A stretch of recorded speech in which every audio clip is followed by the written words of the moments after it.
അപ്പോൾ ഗൈസ് നമ്മൾ ഇന്ന് ചെയ്യാൻ പോകുന്നത് ടാറ്റ നെക്സണിൻ്റെ ഓയിൽ സമ്പ് എൻജിൻ ഓയിലിൻ്റെ സമ്പ് ലീക്കാണ്. അപ്പോൾ നമ്മൾ സർവീസിന് വന്ന വണ്ടിയായിരുന്നു. അപ്പോൾ നമ്മൾ ചെക്ക് ചെയ്യുന്ന സമയത്ത് ഓയിൽ സമ്പിൻ്റെ ചുറ്റിൽ ലീക്ക് കാണുന്നുണ്ട്. ഫുള്ളായിട്ട് എല്ലാ ഭാഗത്തും ലീക്ക് ഉണ്ട്. ഓയിൽ സമ്പിൻ്റെ ചുറ്റ എല്ലാ സൈഡിലും, എല്ലാ ബോൾട്ട് വരുന്ന സൈഡിലും പാക്കിങ്ങിൻ്റെ ആണ് ലീക്ക്. അപ്പോൾ ആ ലീക്കാണ് നിങ്ങളിപ്പോൾ കണ്ടുകൊണ്ടിരിക്കുന്നത്. അപ്പോൾ ലീക്ക് ഇതിൻ്റെ പാക്കിങ് ഡാമേജ് ആയതുകൊണ്ടാവാം, കാലപ്പഴക്കം കൊണ്ട് പാക്കിങ് ഡാമേജ് ആയതുകൊണ്ടാണ് ഇങ്ങനെ ലീക്ക് വരുന്നത്.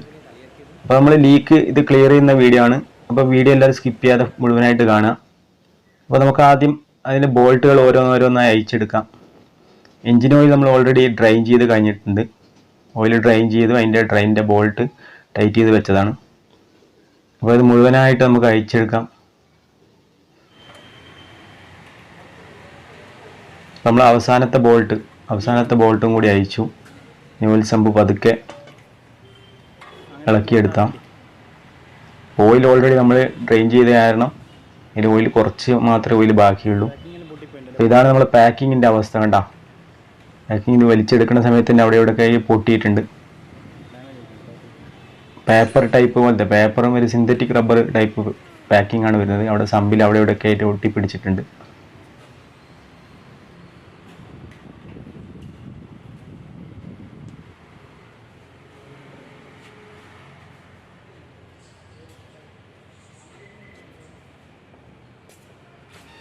അപ്പോൾ നമ്മൾ പാക്കിങ് മുഴുവനായിട്ട് പറിച്ചെടുത്തതിന് ശേഷം ഇതുപോലെ തന്നെ സമ്പും ഓയിൽ സമ്പിൻ്റെ ഭാഗം ക്ലീൻ ചെയ്യണം. അപ്പോൾ നമ്മൾ ക്രാങ്ക് കേസിൻ്റെ അടിഭാഗത്ത് ക്ലീനാക്കി അതിൻ്റെ ഓയിൽ മയമൊക്കെ തുടച്ച് കളഞ്ഞ് പെട്രോൾ ഉപയോഗിച്ച് നന്നായി തുടച്ച്. ഓയിൽ മയം ഉണ്ടായിക്കഴിഞ്ഞാൽ പുതിയ ഗ്യാസ്കറ്റ് വെച്ച് കഴിഞ്ഞാൽ ലീക്ക് വരാനുള്ള സാധ്യത ഉണ്ട്. അതുകൊണ്ട് അതിൻ്റെ ഓയിൽ പശ, ഓയിലില്ലാത്ത തരി പോലും ഇല്ല, മുഴുവനായിട്ട് നമ്മൾ ക്ലീൻ ആക്കിയിട്ടുണ്ട്. അതുപോലെ നമ്മൾ ഓയിലിൻ്റെ സമ്പും അതുപോലെ തന്നെ ആ പാക്കിങ് വരുന്ന കോണ്ടാക്ട് ചെയ്യുന്ന ഭാഗത്തുള്ള ഓയിൽ മുഴുവനായിട്ട് തുടച്ച് കളഞ്ഞ് ഓയിൽ സമ്പിൻ്റെ അകത്തും പുറത്തും നന്നായിട്ട് തുടച്ച് വൃത്തിയാക്കിയിട്ടുണ്ട് പെട്രോൾ ഉപയോഗിച്ച്. അപ്പോൾ ഇതാണ് നമ്മുടെ പാക്കിങ് വരുന്നത്. ഓയിൽ സമ്പിൻ്റെ പാക്കിങ് വരുന്നത് ഇതാണ്. ടാറ്റയുടെ ജെന്യുവൻ പാർട്സ് തന്നെയാണ്. നേരത്തെ നമ്മൾ ഉണ്ടായിരുന്നൊരു കളർ ഒരു പച്ച, ഒരു ഗ്രീൻ കളറായിരുന്നു ഇതുണ്ടായിരുന്നു. ഇപ്പോൾ ഇതൊരു ഒരു ഗ്രേ കളർ ടൈപ്പാണ് പുതിയ ഗ്യാസ്കറ്റ് വരുന്നത്. അപ്പോൾ ഗ്യാസ്കറ്റിൻ്റെ കളറൊന്നൊരു വിഷയമല്ല. അപ്പോൾ നമുക്ക് ഈ പാക്കിങ് വന്ന സാധനം കറക്റ്റാണോ എന്ന് ചെക്ക് ചെയ്യണം. ആദ്യം എല്ലാ ബോൾട്ടിൻ്റെ ഹോളുകളിലേക്കും കറക്റ്റായിട്ടാണോ ഇരിക്കണതെന്ന് വെച്ച് ചെക്ക് ചെയ്യണം. കറക്റ്റായിട്ട് അലൈനായിട്ടാണ് ഇരിക്കണത് നോക്കണം. രണ്ട് സൈഡും വെച്ച് നോക്കുക. ഏത് സൈഡാവണോ സൂട്ടാവണത് ആ സൈഡ് വെച്ചിട്ട് നമുക്ക് ഫിക്സ് ചെയ്ത് കൊടുക്കാവുന്നതാണ്. അപ്പോൾ നമ്മൾ അതിൻ്റെ പ്രിൻ്റ് വരുന്ന ഭാഗത്താണ്, മുകളാണ് കറക്റ്റ് സൂട്ടാവുന്നത്. ഇതുപോലെ കമത്തി വെച്ചതിന് ശേഷം നമുക്ക് പാക്കിങ്ങിൻ്റെ ഭാഗത്ത് വേറെ പ്രത്യേകിച്ച് അനാബോണ്ടോ അങ്ങനെ കാര്യങ്ങളൊന്നും ഇടേണ്ട ആവശ്യമില്ല. വേറെ ഡയറക്റ്റ് പാക്കിങ് മാത്രം കയറ്റി കൊടുത്താൽ മതി. ഇതുപോലെ കറക്റ്റ് സ്ട്രൈറ്റായി പിടിച്ച് വെച്ചതിന് ശേഷം നമുക്ക് ബോൾട്ടുകൾ ഓരോന്നോരോന്നായി ടൈറ്റ് ചെയ്ത് കൊടുക്കാം.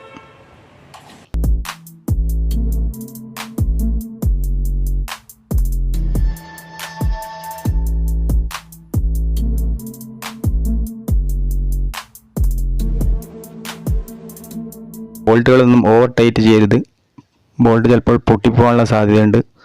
അതുപോലെ ഗ്യാസ്കറ്റ് നന്നായിട്ട് ബൾജായിട്ട് പുറത്തേക്ക് വരാനുള്ള സാധ്യതയുണ്ട്. അപ്പോൾ ഒരു മിനിമം ടൈറ്റ്, ഒരു 10ൻ്റെ ബോൾട്ട് ഏകദേശം നമുക്ക് എത്രയാണോ നമുക്ക് മനസ്സിലാവുമല്ലോ ടൈറ്റ്, ആ ടൈറ്റ് മാത്രമേ ചെയ്ത് കൊടുക്കാവൂ. ഓവർ ടൈറ്റ് ചെയ്താൽ ബോൾട്ട് പൊട്ടിപ്പോകാനും അതുപോലെ ഗ്യാസ്കറ്റ് ബൾജായി പുറത്തേക്ക് വന്നിട്ട് ഓയിൽ വീണ്ടും ലീക്കാവാനുള്ള സാധ്യതയുണ്ട്.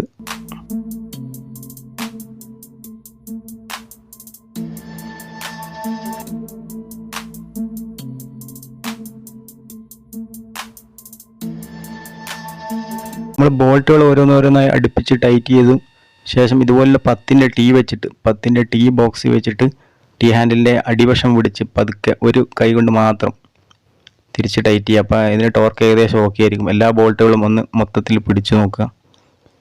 അപ്പോൾ നമ്മൾ ബോൾട്ടുകളെല്ലാം ടൈറ്റ് ചെയ്ത് കഴിഞ്ഞു, എല്ലാ സൈഡും. അതുപോലെ ഗ്യാസ്കറ്റ് പുറത്തേക്ക് തള്ളി വന്നിട്ടൊന്നുമില്ല, കറക്റ്റ് ടൈറ്റ് തന്നെയാണ് ചെയ്തത്. അപ്പോൾ നമുക്കിനി വണ്ടിയിൽ ഓയിൽ ഒഴിക്കാം. എൻജിൻ ഓയിൽ ഒഴിച്ചതിന് ശേഷം വണ്ടി ഒന്ന് സ്റ്റാർട്ട് ചെയ്ത് ഒന്ന് ചൂടാകുന്ന വിധത്തിൽ ഓയിൽ ഒഴിച്ച് സ്റ്റാർട്ട് ചെയ്യാം.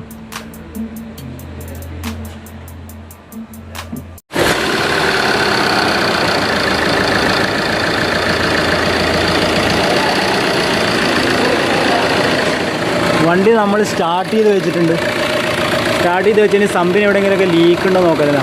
പുതിയ പാക്കിങ്ങിലിട്ട് സൗണ്ട് ക്ലിയർ ആണെന്നൊന്നും അറിയില്ല കേട്ടോ. സ്റ്റാർട്ടിങ്ങിലായി ഇപ്പോൾ ഉള്ള വണ്ടി ലീക്കൊന്നും എവിടെ നിന്നില്ല കേട്ടോ. ഈ ഭാഗത്തൊക്കെ ലീക്ക് ഉണ്ടോ? ഒന്നും ലീക്കില്ല. ഈ വണ്ടി നമുക്ക്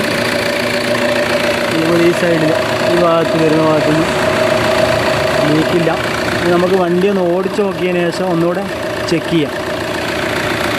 അപ്പോൾ നമ്മൾ സർവീസ് ഇത് കഴിഞ്ഞ് സമ്പൊക്കെ കഴിഞ്ഞ് അപ്പോൾ നമ്മളെന്തായാലും ഇത് ചെയ്ത് വണ്ടി ടെസ്റ്റ് ഡ്രൈവൊക്കെ നടത്തി. ഇപ്പോൾ വണ്ടി ഒന്ന് പൊക്കി വെച്ചിട്ടൊന്ന് നോക്കാം ലീക്ക് ചെക്ക് ചെയ്യാൻ. ലീക്ക് നമ്മൾ ലീക്കുണ്ടോ നോക്കാം. എൻ്റെ അടുത്ത് ലീക്കൊന്നും എവിടെയില്ല. ചെക്ക് ചെയ്ത് നോക്കട്ടെ ലീക്ക്. സമ്പിൻ്റെ പാക്കിങ്ങിലെ ലീക്ക് ക്ലിയർ ആയിട്ടുണ്ട് കേട്ടോ.